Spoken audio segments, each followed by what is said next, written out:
जी नमस्कार, स्वागत है आप सभी का टीचर्स मंत्रा के यूट्यूब चैनल में। मेरा नाम है Sushant Thakur. CDP child development and pedagogy के आज के सेशन में हम लोग टॉपिक डिस्कस करने वाले हैं जो बहुत ही अमेजिंग टॉपिक है, जो आपके सीटेट के साथ साथ इंडिया के सभी टीचिंग एग्जाम के लिए इक्वली इम्पोर्टेंट है, जिसका नाम है जीन पियाजे थ्योरी ऑफ कॉग्निटिव डेवलपमेंट, अर्थात जीन पियाजे के संज्ञानात्मक विकास का सिद्धांत। ये एक जीन पियाजे जो थे, सबसे पहले इंट्रोडक्शन जान लेते हैं हम। सबसे पहले इंट्रोडक्शन जानेंगे आपके जीन पियाजे के बारे में। थोड़ा सा इनके जानने के बाद फिर इनके थ्योरी पे हम आते हैं। जीन पियाजे मुख्यतः एक स्विस साइकोलॉजिस्ट थे। इनका जन्म आपको स्विट्जरलैंड एक कंट्री है, वहां 1896 ईस्वी में हुई थी तथा 1980 ईस्वी में इनकी डेथ हो गई।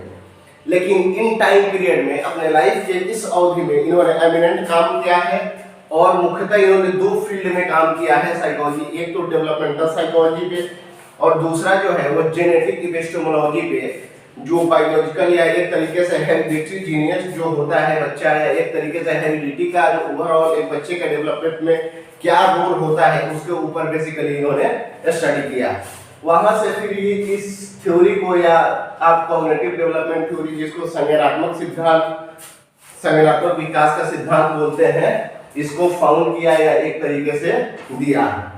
इस सबसे पहले हम जान लेते हैं ये जो जीन पियाजे हैं, ये मुख्यतः इन्फ्लुएंस थे दो व्यक्ति से, जिनमें पहला एमिनेंट नेम है आपका, जिन्होंने बुद्धि पे काम किया हुआ है। आपके एक व्यक्ति हैं थियोडोर साइमन, बीने, एक है आपके बीने और दूसरे हैं थियोडोर साइमन, जिससे ये इन्फ्लुएंस है। एक और व्यक्ति है इनके साथ, कार्ल यूंग, उससे भी ये कहीं ना कहीं प्रभावित थे। और उन्हीं लोगों की थ्योरी या एक तरीके से रिसर्च ने इन्हें साइकोलॉजी पढ़ने के लिए या उस पर काम करने के लिए एक तरीके से आपको रिइंफोर्समेंट किया, जिसके तहत ये थ्योरी इन्होंने बाद में दिया है, जो बहुत ही एमिनेंट थ्योरी है। सबसे पहले जो कॉग्निटिव डेवलपमेंट है, तो जान लेते हैं कि कॉग्निटिव क्या है या कॉग्निशन क्या है। तो कॉग्निशन का अर्थ है संज्ञान। संज्ञान का अर्थ होता है जानना, यानी all mental process are called cognition. All mental process are called cognition, यानी जितनी मानसिक क्रियाएं हैं, चाहे सोचना हो, समझना हो, तर्क करना हो, मेमोरी हो, याद कर रखना हो किसी चीज को, ये सब आपके कॉग्निशन में आते हैं।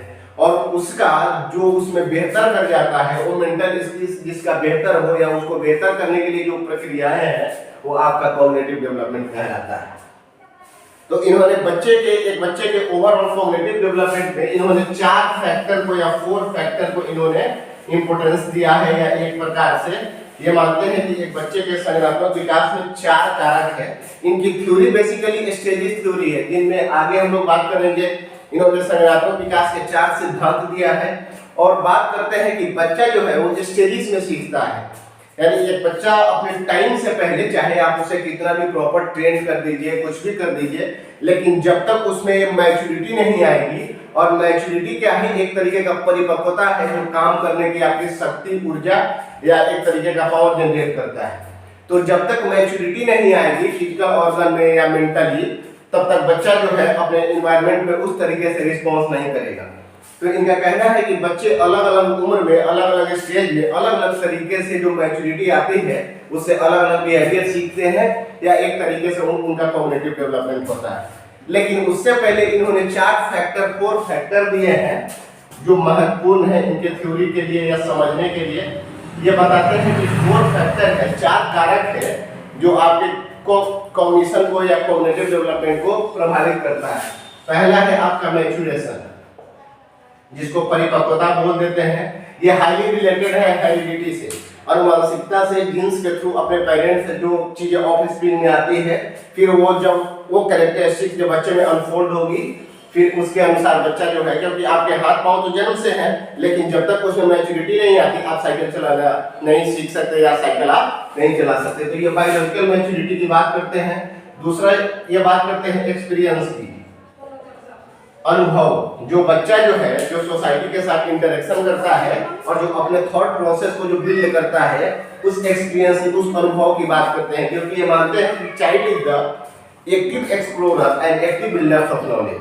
बच्चा जो है वो ज्ञान का सक्रिय निर्माता है एवं लिटिल साइंटिस्ट है। बच्चा हमेशा क्या कुछ कुछ डिस्कवरी करता है और उसी डिस्कवरी में जो है बच्चा अपने नॉलेज को गेन करता है या कॉग्निशन को बेहतर करता है, बढ़ाता है। दूसरा चीज है इसमें एक्सपीरियंस। तीसरा है सोशल इंटरेक्शन। यानी सामाजिक अंतःक्रिया जिसको बोल देते हैं। तो ये सामाजिक अंतःक्रिया इनके वाइगोस्टी की नहीं है। इनका मानना है कि बच्चा जब समाज में इंटरेक्ट करता है लोगों से तो इंटरलाइज नहीं करता चीजों को, बल्कि वह लोगों के साथ मिलकर और अपने थॉट प्रोसेस को, अपने नॉलेज को बिल्ड करता है। एक प्रकार से एक परसेप्शन बनाता है चीजों को लेके या सोसाइटी को लेके या दुनिया की तमाम जो चीजें हैं उसके प्रति एक अपना खुद का जो है वो परसेप्शन बिल्ड करता है इसके थ्रू। चौथा है इक्विलिब्रेशन। इक्विलिब्रेशन का मतलब है संतुलन। बच्चा जो दुनिया में आया है हर एक चीज नहीं है, जैसे जैसे वह कुछ कुछ चीजों को देखता है वह इम्बैलेंस में जाता है और फिर वहां से इम्बैलेंस जो है, इक्विलिब्रेशन मुख्यतः है आपका कि कॉन्फ्लिक्ट टू क्लैरिटी जाना या एक तरीके से कंफ्यूजन टू क्लैरिटी जाना। बच्चा जो है जब दुनिया में आया है हर एक चीज नहीं है, जब वह चीजों को देखता है उसके लिए अनजान है, वो विचलित होता है, आश्चर्य फील करता है। फिर जैसे जैसे वह चीजों की परसेप्शन बना लेता है या उसके बारे में समझ लेता है, नॉलेज ले लेता है, फिर वह इक्विलिब्रेशन या संतुलन में आ जाता है। तो ये 4 फैक्टर हैं जो एक बच्चे के कॉग्निशन को या कॉग्निटिव डेवलपमेंट को प्रभावित करते हैं। पहला है मैच्योरेशन, दूसरा है एक्सपीरियंस, तीसरा है सोशल इंटरेक्शन और चौथा है इक्विलिब्रेशन। कुछ ऐसे ही टर्म है, स्टेजेस में हम लोग चलेंगे, लेकिन उससे पहले कुछ एप्टीट्यूड टर्म है जो हम जान लेते हैं। एक कोट है इनका बहुत ही फेमस, ये मानते हैं कि बच्चा जो है 14-15 साल की उम्र तक किसी भी व्यक्ति के या बच्चे की ओवरऑल मेंटल डेवलपमेंट हो जाती है। यानी 14-15 वर्ष तक जाते जाते एक बच्चा जो है अपने हायर मेंटल एबिलिटी प्राप्त कर लेता है और अब वह एब्स्ट्रैक्ट थिंकिंग करने लगता है, दुनिया के बारे में समझने लगता है, जो चीजें उसके सामने नहीं है उसके बारे में भी सोचेगा, हाइपोथेसिस करेगा, यानी तमाम तरीके की चीजें। यानी लास्ट जो मैक्सिमम जो लिमिट है एबिलिटी है, जो मेंटल एबिलिटी वो 14-15 साल की उम्र में गेन कर लेता है। तथा हर एक बच्चा कुछ बेहतर मेंटल स्ट्रक्चर के साथ जन्म लेता है। अगर उसकी एबिलिटी अच्छी है तो फिर वो एनवायरनमेंट में उस चीजों को अनफोल्ड करता है और जितना बेहतर इंटरेक्शन करेगा, जितनी बेहतर लोगों से उसकी बातचीत होगी, उतना थॉट प्रोसेस वो बेहतर बिल्ड करेगा, लेकिन अपने थॉट प्रोसेस बनाएगा, ना कि समाज की चीजों को सिर्फ इंटरलाइज करेगा। अब हम नेक्स्ट चलते हैं। इनका एक प्रोसेस इन्होंने दिया हुआ है आपके एडेप्टेशन का। एक टर्म आप लोगों ने सुना होगा एटेटिक स्कीमा जिसको बोल देते हैं। 2 टर्म है इनमें, एक है एसिमिलेशन और दूसरा है एकोमोडेशन। इस एसिमिलेशन का मतलब होता है आत्मसातकरण और एकोमोडेशन का मतलब होता है समायोजन। कैसे एक बच्चा जब किसी चीज को देखता है तो एसिमुलेट करता है या एकोमोडेशन के प्रोसेस, और ये पूरी प्रक्रिया जो है इसके नीचे हम लोग समझेंगे। लेकिन एसिमुलेशन जब है, आप जब कोई चीज को, न्यू चीज को जब आप ऐड कर लेते हैं, एसिमुलेशन समझने से पहले थोड़ा सा स्कीमा समझ लेते हैं, फिर आपको इस दोनों टॉपिक को समझने में आसानी हो जाएगी। स्कीमा है क्या? स्कीमा एक तरीके का इंफॉर्मेशन पैकेट है, रूम्स ऑफ इंफॉर्मेशन है। स्कीमा जो है ये आपका रूम्स ऑफ इंफॉर्मेशन है, रूम्स ऑफ इंफॉर्मेशन या पॉकेट्स ऑफ इंफॉर्मेशन है, या पॉकेट्स ऑफ इंफॉर्मेशन, यानी सूचनाओं का एक पैकेट है या समूह है, एक रूम है। ये आप जैसे ये स्कीमा है, आप दुनिया की तमाम चीजें या किसी भी चीज को आप जो पहचान पाते हैं उसका जो माध्यम है वो कहीं ना कहीं स्कीमा है। जैसे आप मुझे पहचान पा रहे हैं, जैसे आप इस मार्कर को पहचान पा रहे हैं, आप घर को पहचान पाते हैं, आप गाड़ियां पहचान पाते हैं। इसका मतलब कि उस चीज का परसेप्शन, उस चीज का स्कीमा आपके दिमाग में बना हुआ है। तो स्कीमा जो है ये मीडियम फॉर रिकॉग्नाइज या मीडियम ऑफ रिकॉग्नाइज एनीथिंग, किसी भी चीज को पहचानने का एक माध्यम है तथा उस चीज का जो प्रॉपर एक स्ट्रक्चर आपके दिमाग में बना हुआ है वही स्कीमा है। तो स्कीमा वर्ड को आप याद रखेंगे। स्कीमा जो है किसी चीज को पहचानने में या जो चीजें आप पहचान पाते हैं, दैट मीन्स उसका परसेप्शन आपके दिमाग में बना हुआ है, और जो चीजों जो वस्तुओं का जो परसेप्शन आपके दिमाग में बना हुआ है वही आपकी स्कीमा है।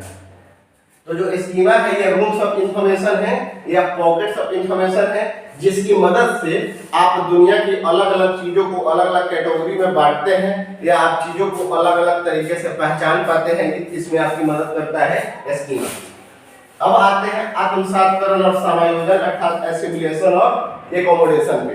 तो एसिमिलेशन है जब दुनिया की कोई भी नई चीज आप देखते हैं और उसको आप स्कीमा में ऐड कर लेते हैं।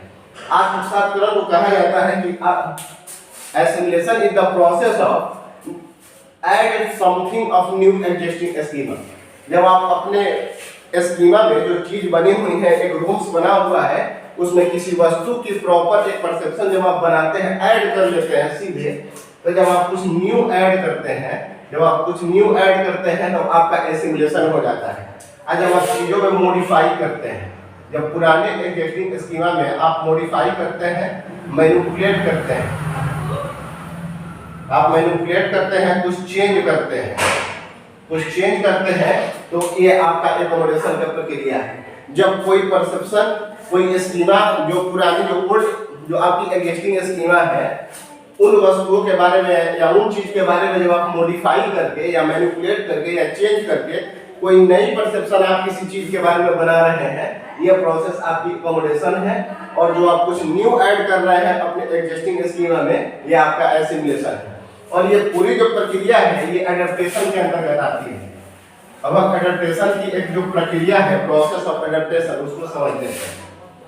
आपका नेक्स्ट पॉइंट है प्रोसेस ऑफ एडेप्टेशन। आप किसी चीज को कैसे एडॉप्ट करते हैं, उसकी एक पूरी प्रक्रिया है। जैसे पहला स्टेप है इसका एसिमिलेशन। बच्चा ने एक कैट को देखा और घर वालों ने बता दिया कि एक बिल्ली है जो छोटी सी होती है, इसकी एक पूंछ होती है, 4 छोटे छोटे लेग होते हैं। बच्चा एसिमिलेट कर लिया। फिर वो एक प्रकार से इक्विलिब्रियम में है या संतुलन में है। ये इक्विलिब्रियम में है, यहाँ तक एसिमिलेट। जैसे वह चीजों को ऐड किया, न्यू ऐड किया, वो इक्विलिब्रियम में है, संतुलन में है। अब उसके सामने फिर न्यू सिचुएशन आती है, वो न्यू सिचुएशन आई।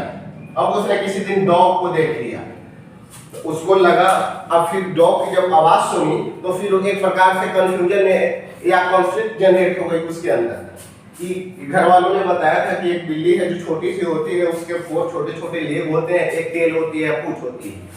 अब कुत्ता भी है जो सेम उसी तरीके से दिखता है, लेकिन इसकी आवाज बिल्ली की आवाज से अलग है। फिर घर वालों ने कैट और डॉग के बीच में डिफरेंस बताया, और बच्चा जो है जैसे ही न्यू सिचुएशन आया, ये डिसइक्विलिब्रियम में चला गया। डिसइक्विलिब्रियम यानी असंतुलन की जो स्थिति है वहां पहुंच गया। फिर घर वालों ने कैट और डॉग के बीच में डिफरेंस बताया, फिर इन्होंने कैट की अलग स्कीमा बनाई, डॉग की अलग स्कीमा बना ली, और फाइनली जो है इन्होंने एक प्रकार से इस चीजों को एकोमोडेशन कर लिया। एकोमोडेशन इसको यानी फाइनली अब ये समायोजन हो गई। जो एक चीज के बारे में, यहाँ कैट का हम लोगों ने एग्जांपल लिया है, ये कैट के बारे में एक तरीके से, ये कैट के बारे में एक परसेप्शन बनाया, ऐड कर लिया इक्विलिब्रियम में, ये इक्विलिब्रियम में है या संतुलन में है। जैसे न्यू सिचुएशन आई, कोई डॉग को देखा, फिर वहां पे एक तरीके से जो डिसइक्विलिब्रियम में चला गया कि कैट और डॉग में फिर अंतर क्या है, फिर घर वालों ने बताया और वो एकोमोडेशन की प्रक्रिया या समायोजन कर लिया। जो पुराना जो एग्जिस्टिंग स्कीमा जो बनाया हुआ था कैट को लेके, उसमें मॉडिफाई कर लिया, कुछ मैनिपुलेट किया या चेंज करके अब चीजों को, अब डॉग और कैट का अलग अलग स्कीमा उसके दिमाग में बन गया है। दैट मींस कि वो एकोमोडेशन करना सीख गया है। ये पूरी जो प्रोसेस है ये आपकी एडेप्टेशन की प्रोसेस कहलाती है, जिसमें एसिमिलेशन, देन इक्विलिब्रेशन या equilibrium, then new situation, then फिर आपका डिसइक्विलिब्रियम, और फाइनली एकोमोडेशन या समायोजन कर लेता है। यहाँ तक एक छोटी सी बात हुई। अब हम लोग चलते हैं प्याले की स्टेजेस पे थोड़ा सा बात कर लेते हैं। या स्टेजेस से बात करने से पहले एक छोटी सी बात, इन्होंने एक स्पीच की बात कही है जिसको ईगोसेंट्रिक स्पीच बोलते हैं। Egocentric speech. जो एक बच्चे की 2 से 6 वर्ष की उम्र में या अवस्था में ये आ जाती है। ये बताते हैं कि egocentric speech is for no use, ये किसी काम की नहीं है। बच्चा जो है खुद से इस उम्र में खुद से कुछ कुछ बातें करता है जो मीनिंगलेस है, जिसका कोई अपना मीनिंग नहीं है या उसके काम को किसी भी प्रकार से वो प्रभावित या इन्फ्लुएंस नहीं करता है। तो ईगोसेंट्रिक स्पीच जो है ये किसी काम का नहीं है अकॉर्डिंग टू जीन पियाजे। लेकिन इसी ईगोसेंट्रिक स्पीच को वाइगोस्की की थ्योरी जब हम पढ़ेंगे तो वहां बात करेंगे, वाइगोस्की ने इसको प्राइवेट स्पीच बताया है तथा बच्चे के संज्ञानात्मक विकास के लिए या ओवरऑल डेवलपमेंट में ये काफी सहायक है, क्योंकि बच्चा इसके माध्यम से जो है खुद के काम को डायरेक्शन देता है या एक तरीके से अपने काम को एनालिसिस करता है या काम करता है। लेकिन अगर पियाजे के सेंस में हम लोग जो बात कर रहे हैं तो पियाजे के सेंस में ईगोसेंट्रिक स्पीच जो है ये किसी काम की नहीं है। Egocentric speech is for no use, ये किसी उपयोग की नहीं है। एक छोटी सी बात ये हुई। अब हम चलते हैं इनकी स्टेजेस की, जहां से आपको एमिनेंट थ्योरी का भी नेम है और जहां से भर भर के क्वेश्चन आपको हर एक चीज एग्जाम में देखने को मिलता है। फाइनली हम बात कर लेते हैं स्टेजेस ऑफ चाइल्ड। अब stages of cognitive development, stages of cognitive development, जो संज्ञानात्मक विकास की इन्होंने कुल मिला के 4 अवस्था इन्होंने दिया है। पहला है आपका sensory motor stage, sensory motor stage, जिसको आप सेंस का मतलब होता है ज्ञानेंद्रिय अवस्था में आप बोल सकते हैं सेंसरी मोटर स्टेज। इसका टाइम पीरियड है 0 से 2 वर्ष। दूसरा है आपका pre operational stage, pre operational stage,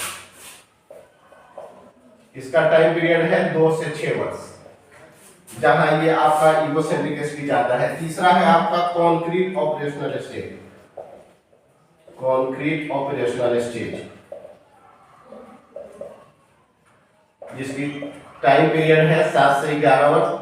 और चौथा है आपका formal operational stage, formal operational stage.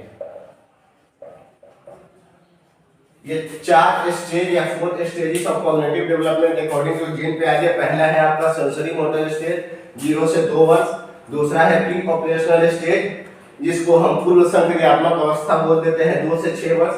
Concrete operational stage, जिसको मूर्त संक्रियात्मक अवस्था कहा जाता है 7 से 11 वर्ष। और चौथा है फॉरवर्ड ऑपरेशनल स्टेज, ये 11 एवं या आप 11 से आप इसको 15 वर्ष लिख सकते हैं, क्योंकि पियाजे मानते हैं कि 14 से 15 वर्ष की अवस्था में एक बच्चे की ओवरऑल जो मेंटल डेवलपमेंट है या कॉग्निटिव डेवलपमेंट है उसकी वो मैक्सिमम लेवल पे रीच कर जाता है या पहुंच जाता है।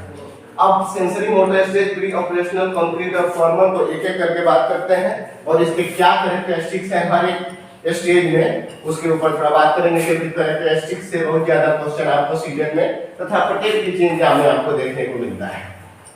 तो सबसे पहले हम बात कर लेते हैं, पहला जो हमारा है sensory motor stage.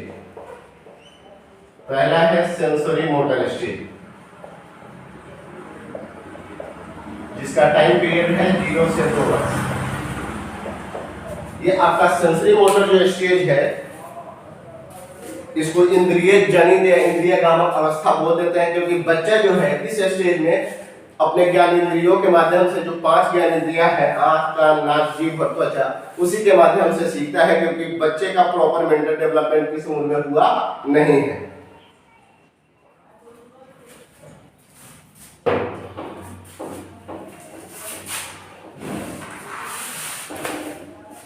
Sensory motor stage में पहला एक कैरेक्टरिस्टिक्स है जो है सेंसस आर टीचर,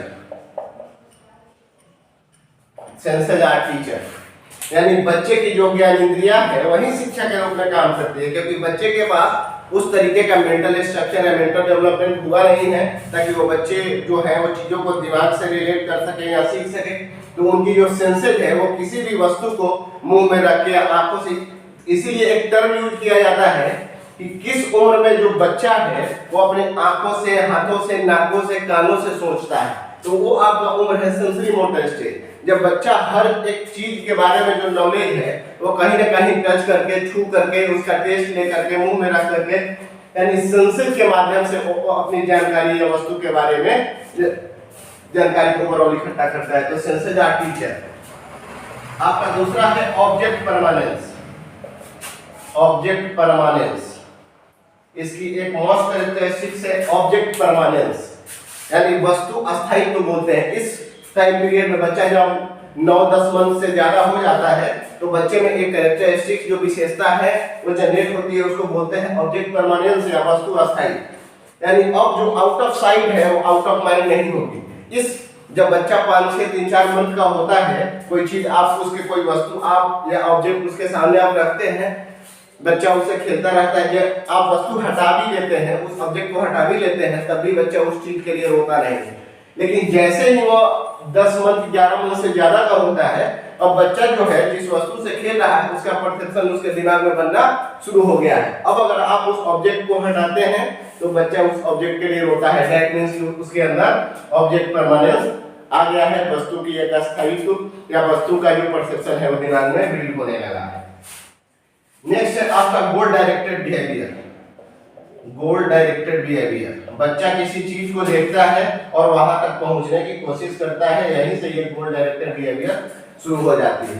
तो senses are teacher, object permanence, goal directed behaviour. एक और है आपका डेफर्ड इमिटेशन। डेफर्ड इमिटेशन, इसको विलंबित अनुकरण बोलते हैं। बच्चे ने अपने से बड़ों को या घर में किसी को कुछ करते हुए देखा, पापा को सेव करते हुए देखा और उनके तुरंत बाद उन चीजों को रेजर को लेके, जिलेट को लेके और फिर वो अपनी फेस पे घुमा रहा है या सेव करने की एक तरीके से उस चीज को रिपीट कर रहा है। तो इसमें डेफर्ड इमिटेशन होता है। बच्चा अपने से बड़ों को या घर में किसी को कुछ करते हुए देखता है तो तुरंत बाद उस चीज को वह दोहराता है या रिपीट करता है, ये आपका डेफर्ड इमिटेशन कहलाता है। ये 4 मेन कैरेक्टरिस्टिक्स हैं आपके सेंसरी मोटर स्टेज के। पहला है सेंसेस आर टीचर, बच्चा ज्ञान इंद्रियों के माध्यम से चीजों के बारे में परसेप्शन बनाता है या सीखता है। ऑब्जेक्ट परमानेंस आ जाती है, अब out of sight out of mind नहीं होगी, अब बच्चे के दिमाग में प्रॉपर जो चीजें हैं वो एग्जिस्ट करेगी। तीसरा है गोल डायरेक्टेड बिहेवियर और चौथा है डेफर्ड इमिटेशन। यहाँ तक किसी को किसी प्रकार की परेशानी नहीं होनी चाहिए। अब हम नेक्स्ट स्टेज पे चलते हैं, प्री ऑपरेशनल स्टेज, यानी पूर्व संक्रियात्मक अवस्था। यहाँ से बहुत ज्यादा क्वेश्चन आपको देखने को मिलेगा इसके कैरेक्टरिस्टिक्स से। दूसरा है आपका pre operational stage. Pre operational stage यानी पूर्व संक्रियात्मक अवस्था। इसका टाइम पीरियड है आपका 2 से 6 वर्ष। इस टाइम पीरियड में जो है वो बच्चा जो है इलॉजिकल थिंकिंग जो है बच्चा शुरुआत करता है छोटी छोटी चीजों का, या ईगोसेंट्रिक होता है। सबसे बड़ी चीज है कि बच्चा जो है इस टाइम पीरियड में सबसे पहला है ईगोसेंट्रिक, या ईगोसेंट्रिक जो स्पीच भी है वो यहीं आती है 2 से 6 वर्ष में। जिसको प्यारे जो है वो किसी काम की नहीं बताते, बच्चा जो है वो ईगोसेंट्रिक होता है। बच्चे को अगर खिलौने से, अगर जिस खिलौने से बच्चा खेल रहा है उसको लगता है कि पूरी दुनिया के लिए खुशी का एक ही माध्यम है, वो है उसका खिलौना जो उसके पास है। यानी जिस चीज को करके, जिस खिलौने से, जिस वस्तु से, जिस काम से उसको खुशी मिलती है, उसको लगता है कि पूरी दुनिया इसी बात से या इसी चीज पे खुश होती होगी। बच्चा जो है ईगोसेंट्रिक है, दूसरे की भावनाओं को या दूसरे की एक प्रकार की जरूरतों को समझ नहीं पाता, ईगोसेंट्रिक है, खुद में ही खोया हुआ है। आपका एक तरीके से ये ट्रांसडक्टिव रीजनिंग का टाइम पीरियड है। ट्रांसडक्टिव रीजनिंग, जैसे आप देखते हैं कि बच्चा जो है बोलता है कि जब ट्रेन चलती है तो पेड़ भी साथ साथ चलते हैं, जब वो रात में मून जब वो चलता है तो मून भी चलती है। ये क्या है? ट्रांसडक्टिव रीजनिंग है। और ये बताते हैं कि जो बच्चा है इस उम्र में 2 से 6 वर्ष में अपनी चीजों की अलग प्रकार की लॉजिक लगाता है, जिसको ट्रांसडक्टिव रीजनिंग बोलते हैं, जो यथार्थ नहीं है, सत्य नहीं है, टेढ़े मेढ़े कुछ लॉजिक है, लेकिन बच्चे की अपनी डिस्कवरी है, अपनी कुछ चीजें दिमाग में चल रही है जिसको वो व्यक्त करता है, वो आपका ट्रांसडक्टिव रीजनिंग है। एक चीज आता है इसमें सेंट्रेशन का गुण होता है। ऐसा इसलिए क्योंकि बच्चा जो है वो सेंट्रेशन का गुण पाया जाता है।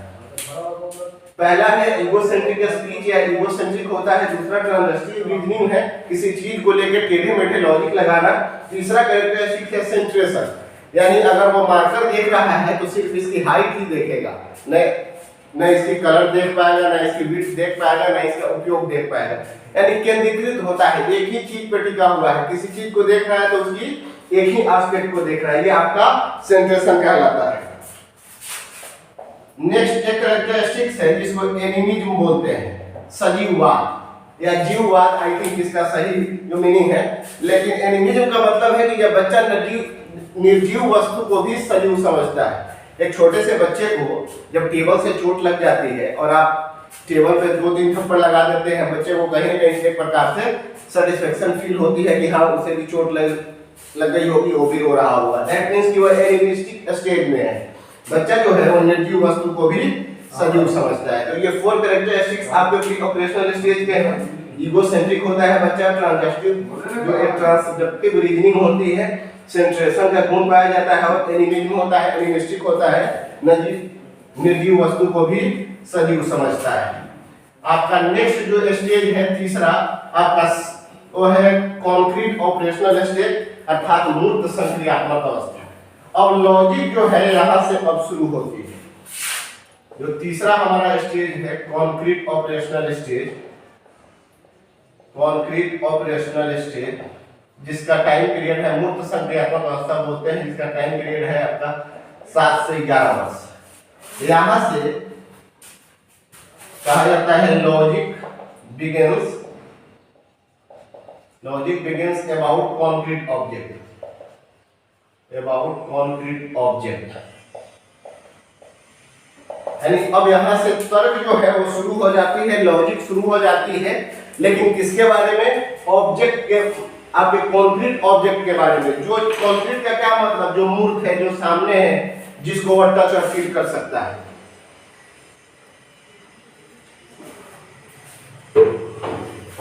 तो कॉन्क्रीट ऑपरेशनल स्टेज में यहां प्रॉपर लॉजिक शुरू हो जाती है, लेकिन किसके बारे में? कॉन्क्रीट ऑब्जेक्ट के बारे में। जो मूर्त जो वस्तुएं हैं, जो उसके सामने हैं, जिसको वह देख रहा है, टच कर रहा है, उसके बारे में एक प्रकार से जो है वो लॉजिक शुरू हो जाती है। तो सबसे पहला जो थॉट है वो यही आता है। तो logic begins about concrete operational stage, sorry एक सेकंड, यहां पे एक चीज बिल्ड हो जाती है जिसको हम इंडक्टिव थॉट कहते हैं। इंडक्टिव थॉट यानी अब जो बच्चा है, अब चीजों के बारे में जो उसके सामने है, उसके सही यथार्थ में, वास्तविकता में जो उसमें क्वालिटी है, जो चीजें हैं, वह देख पाता है। और सबसे बड़ी जो कॉन्क्रीट ऑपरेशनल स्टेज की, एक तो लॉजिक शुरू हो जाती है, लेकिन logic begins about concrete object. अगर पूछे कि सबसे पहले जो लॉजिक है वो कहां आती है, तो कॉन्क्रीट ऑपरेशनल स्टेज में, लेकिन कॉन्क्रीट ऑब्जेक्ट के प्रति, जो चीजें मूर्त है उसके प्रति। और दूसरा है इंडक्टिव थॉट आ जाता है। अब चीजों को वो अलग अलग प्रकार से, अलग अलग तरीकों से रिफ्लेक्ट करके देख पाता है। लेकिन सबसे बड़ी जो इसकी कैरेक्टरिस्टिक्स है, जिसके लिए ये स्टेज बड़ा फेमस है, वो है आपका सीसीएस आ जाता है यहाँ पे। इस सीसीएस का मतलब है, यहाँ पे सीसीएस आ जाता है। इस सी से मतलब है आपका क्लासिफिकेशन, यानी अब बच्चा वर्गीकृत कर पाता है। इस सी से मतलब है कंजर्वेशन, यानी संरक्षण आ गया है प्रॉपर। और एस से मतलब है सीरियसन, यानी यहाँ सीसीएस आ गया है, क्लासिफिकेशन आ गया है, कंजर्वेशन आ गया है, सीरियसन आ गया है। अब क्लासिफिकेशन क्या है? क्लासिफिकेशन है जब बच्चा जो है वो अलग अलग चीजों को शेप एंड साइज के अनुसार या उसके क्वालिटी के अनुसार, उसके कैरेक्टरिस्टिक्स के अनुसार वह एक चीजों को एलिमिनेट कर पाए, वो अलग छाट पाए या अलग बना पाए। क्लासिफाई का मतलब जो मैग्नेटिक और नॉन मैग्नेटिक के बीच में डिफरेंस को समझ पाए। तो क्लासिफाई करता है दो चीजों को, जो दो डिफरेंट क्वालिटी है उनको दो डिफरेंट कैटेगरी में बांट पाए। कंजर्वेशन का मतलब है कि वह संरक्षण समझने लगता है, और समझने लगता है कि शेप एंड साइज के अगर द्रव्यमान क्वांटिटी जो है अगर वो सेम है, तो शेप एंड साइज के चेंज होने से उस वस्तु पे कोई या उसके द्रव्यमान पे कोई असर नहीं पड़ेगा। जैसे क्वेश्चन आता है कि एक 200 ml जो जूस है उसको एक पतले से बीकर में डाला जाए या एक चौड़ा सा बीकर में डाला जाए, तो जूस जो है वो किसमें ज्यादा है? तो बच्चा जब प्री ऑपरेशनल में रहेगा तो वो चीजों को नहीं समझ पाएगा, लेकिन जैसे वह कॉन्क्रीट ऑपरेशनल में आता है वह समझने लगेगा कि अगर मात्रा 200 ml ही है, क्वांटिटी अगर चेंज नहीं हुई है, तो शेप एंड साइज को चेंज कर देने से इसके क्वांटिटी पे कोई असर नहीं पड़ने वाला है। यानी 200 ml जिसको 200 ml जूस को आप पतले ग्लास में रख दे, पतले बीकर में रख दे या चौड़े बीकर में रख दे, उसके द्रव्यमान की क्वांटिटी पे कोई असर पड़ने वाला नहीं है। ये जो क्वालिटी है ये आपका कंजर्वेशन कहलाता है। सीरिएशन का मतलब है कि वो असेंडिंग डिसेंडिंग ऑर्डर में लगा सके। एक चीज जो है वो अलग अलग स्ट्रक्चर में जो बनी है उसको वो अलग अलग तरीके से बता पाए, लगा पाए, छोटा बड़ा असेंडिंग डिसेंडिंग जो ऑर्डर है उस ऑर्डर में वो लगाना सीख गया या समझना सीख गया, ये आपका सीरिएशन है। और जब चीजों को वो अलग अलग कैटेगरी के अलग अलग कैरेक्टरिस्टिक्स के अनुसार अलग अलग कैटेगरी में बांट पाए, वो आपका क्लासिफिकेशन है। और कंजर्वेशन है जब वो समझ जाए कि क्वांटिटी अगर सेम है तो शेप एंड साइज के चेंज होने से उस क्वांटिटी पे कोई इफेक्ट या इन्फ्लुएंस नहीं पड़ेगा। ये आपका कंक्रीट ऑपरेशनल स्टेज की कुछ विशेषताएं हैं। अब हम चलते हैं फाइनल ऑपरेशनल में, यानी फाइनल स्टेज पे, जिसको फॉर्मल ऑपरेशनल स्टेज बोलते हैं। यहाँ जो है अब बच्चा अपने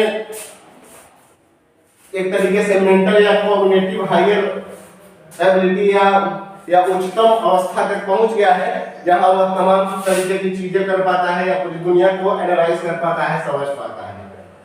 चौथा है आपका फॉर्मल ऑपरेशनल स्टेज।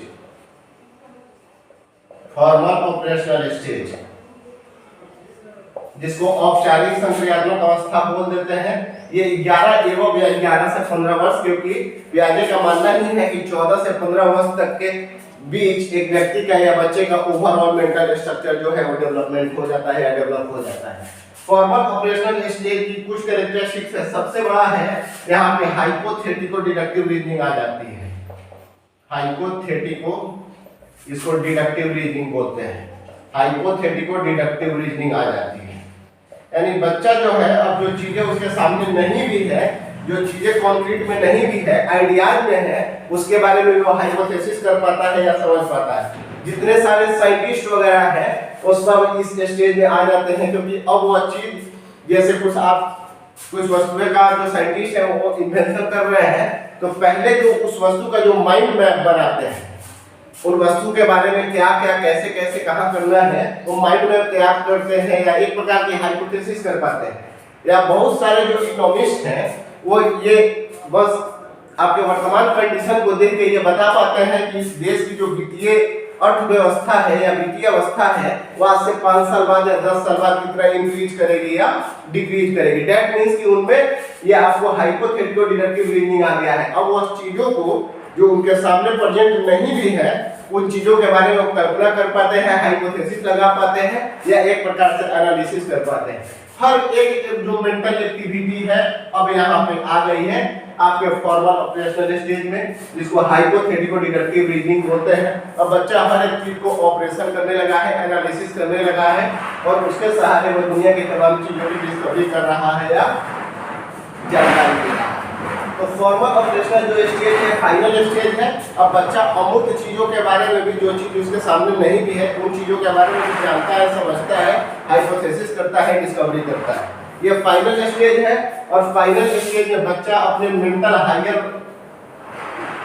एक प्रकार से वो मेंटलिटी के या कॉग्निशन के हायर लेवल पे होता है, जहां वो मेंटल स्किल से जुड़ी हर एक एक्टिविटी को कर पाता है।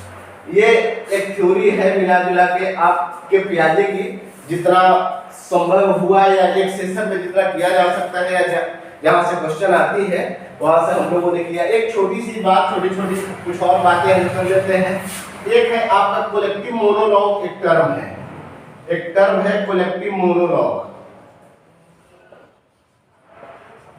कलेक्टिव मोनोलॉग पियाजे बताते हैं कि जब बच्चे जो है सस्वर पठन बोलते हैं इसको, जब बच्चे एक क्लास में कक्षा में बैठे हैं और टीचर ने उनको कुछ टास्क दिया है कि अपने बुक को रीड करें, किसी चैप्टर को, किसी स्टोरी को, और जब वो धीमे शब्दों में सब बच्चे लगभग एक ही लय में उस पाठ को पढ़ रहे होते हैं, उस वक्त जो आवाज आती है, जो साउंड आती है, उस साउंड को कलेक्टिव मोनोलॉग बोलते हैं। ये टर्म एक दो बार आपके पेपर में आया भी हुआ है। अब पियाजे की जब हम थ्योरी कर रहे हैं तो इस चीज को भी जानना जरूरी है। और दूसरी एक चीज कि ये बच्चे को सेंटर में रखने की बात करते हैं तथा बच्चे को हैंड्स ऑन एक्टिविटी करने के लिए बोलते हैं। और ये बताते हैं, ये बायोलॉजिकल मैच्योरिटी की बात करते हैं। इनके अनुसार एक बच्चा की जब एज होगा, जब स्टेज आएगी, जब उनकी मैच्योरिटी आएगी, चाहे वो फिजिकल ऑर्गन में हो चाहे मेंटल हो, तभी वो चीजों की एक्टिविटी कर पाएगा। उससे पहले आप कितना भी ट्रेंड करा दीजिए, बच्चा जब तक 11 से 15 वर्ष के उम्र के बीच नहीं आएगा, वो चीजों को अब्स्ट्रैक्ट थिंकिंग नहीं कर सकता है, चाहे वो कितना भी अच्छा वातावरण दे दे, कितना भी अच्छा उसको ट्रेन कर दे। तो एक तरीके से ये बायोलॉजिकल मैच्योरिटी को इंपॉर्टेंस देते हैं और ये डेवलपमेंट को डिसकंटिन्यूअस बताते हैं। इनके अनुसार ये स्टेजेस में होता है, अलग अलग अवस्थाओं में बच्चा जो है अलग अलग कैरेक्टरिस्टिक्स से लेकर जनरेट होता है। ओवरऑल ये स्टोरी है। ये वीडियो आपको कैसा लगा? इस चैनल को अगर आपने अभी तक सब्सक्राइब नहीं किया है तो सबसे पहले चैनल को सब्सक्राइब कर ले, बेल आइकन को प्रेस कर ले। और ये वीडियो कैसा लगा अपनी प्रतिक्रिया कमेंट बॉक्स में जरूर दें और अपनी निरंतर पढ़ाई करते रहें। कल मिलते हैं हम एक नए सेशन में, एक नए ऊर्जा, नई एनर्जी के साथ। तब तक खुश रहे, खुशहाल रहे, अपना ध्यान रखें, निरंतर पढ़ाई करते रहें। Good bye and take care.